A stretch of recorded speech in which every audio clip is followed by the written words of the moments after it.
Hello everyone welcome back to my channel. आज चाहिँ day 7 हो। आज चाहिँ मैले नयाँ देशको नयाँ खाना लिएर आएको छु। नयाँ खाना नयाँ देशको लिएर आएको छु। फर्स्टमा चाहिँ मैले पानी उमाल्न राखिदिएको छु अनि त्यसपछि यो सागु स्टार्चमा चाहिँ मैले चिसो पानीसँग मिक्स गर्दै गइरहेको छु। अलिकति स्लरी टाइपको बनाउने, अलिक मिक्स गर्दै धेरै पानी नहोस् भनेर मैले मिक्स गर्दै पानी हाल्दै मिक्स गर्दै पानी हाल्दै गरेको छु। यो चाहिँ ब्रुनाईको नेसनल खाना हो। यो चाहिँ गम जस्तो टाइपको हुन्छ, स्टिकी टाइपको हुन्छ, हाम्रो लाफिङको जस्तो टेक्सचर हुन्छ। मैले पानी कम भएर मैले फेरि मिक्स गरेँ, एकछिन चलाएँ। अनि यो खानाको नाम चाहिँ अम्बुयात हो। अम्बुयात अब यतिको कन्सिस्टेन्सी भइसकेपछि चाहिँ मैले अघि नै उमालेको पानी हालेको छु। त्यो पानी चाहिँ ठ्याक्क रेडी बोइल हुने बित्तिकै हाल्नुपर्ने रहेछ। त्यो चिसो हुनु दिनु भएन। मैले चाहिँ अलिअलि पानी हाल्दै चलाउँदै गरेँ। यो बनाउनु चाहिँ एकदम सिम्पल छ, तर फर्स्ट टाइम बनाएको भएर होला चाहिँ त्यो अलिकति गाह्रो भयो बनाउनु चाहिँ। मिक्स गर्दै गर्दाखेरि भएको हो कि नभएकै थाहा भएन हामीलाई। त्यही भएर नै अलिअलि पानी हाल्दै अलि त्यसो गर्दै मिक्स गर्दै पानी हाल्दै गरेँ मैले। ब्रुनाईमा चाहिँ यो पहिला अब गरिबी हुँदाखेरि चाहिँ यो गममा युज गरिन्थ्यो खासमा। अनि त्यसपछि मान्छेहरूले अब गममा युज गर्थ्यो। अनि खानलाई केही नभएपछि यो ट्राई गरेको थियो। अनि यो पनि मिठै लाग्यो उनीहरूलाई। अनि त्यसपछि मैले ट्राई गरेपछि मलाई पनि मिठै लाग्यो। फर्स्टमा चाहिँ यति भयो, मिठा लाग्यो मलाई पनि।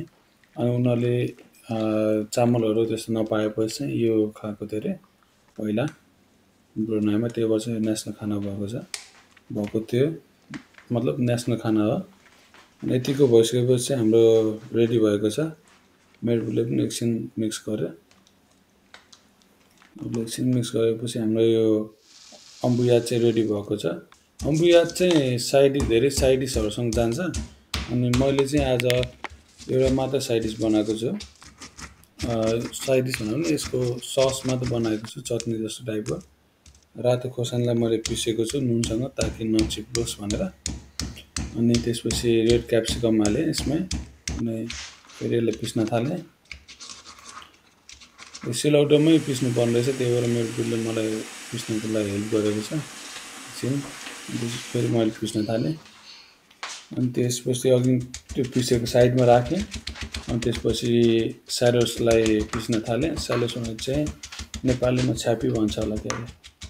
अनि त्यो प्याजको सानो बेबी प्याज, यसलाई अनि मजाले मैले कुटेँ। अनि यतिको कुटिसकेपछि चाहिँ मैले इमली हालेको छु। इमलीलाई पनि प्याजसँग एकछिन पिसेँ। अनि यो चटनीको नाम चाहिँ सिसा हो। स्पेलिङ चाहिँ CECAH, प्रोनाउन्सिएसन चाहिँ मिलेन कि खोइ। अनि यो चाहिँ अलिकति अमिलो गुलियो हुन्छ। ब्रुनाईको मान्छेहरूले चाहिँ यो छुट्टै जस्तै यो अम्बुया चाहिँ पुरै प्लेन हुने भयो नि त, पिठो त्यो सागुको पिठो मात्र हुने भयो नि त।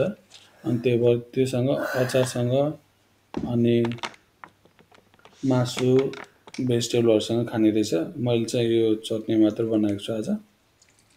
त्यसपछि अघिनको त्यो चिल्ली र क्याप्सिकमको पेस्ट, अनियनको पेस्ट राखेर लाइम जुस हालेको छु,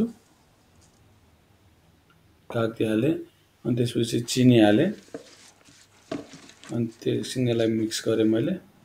अनि त्यसपछि स्वादअनुसारको नुन हालेँ। अनि पानी हालेँ। पानी चाहिँ मैले तातो पानी लिएको छु, तातो पानी हाल्नुपर्छ। यो एकदम युनिक खाना छ, त्यही भएर हजुरहरूले पनि ट्राई गर्नु होला। अनि हाम्रो चाहिँ यतिको रेडी भएको छ। Thank you for watching. See you in next video in next country.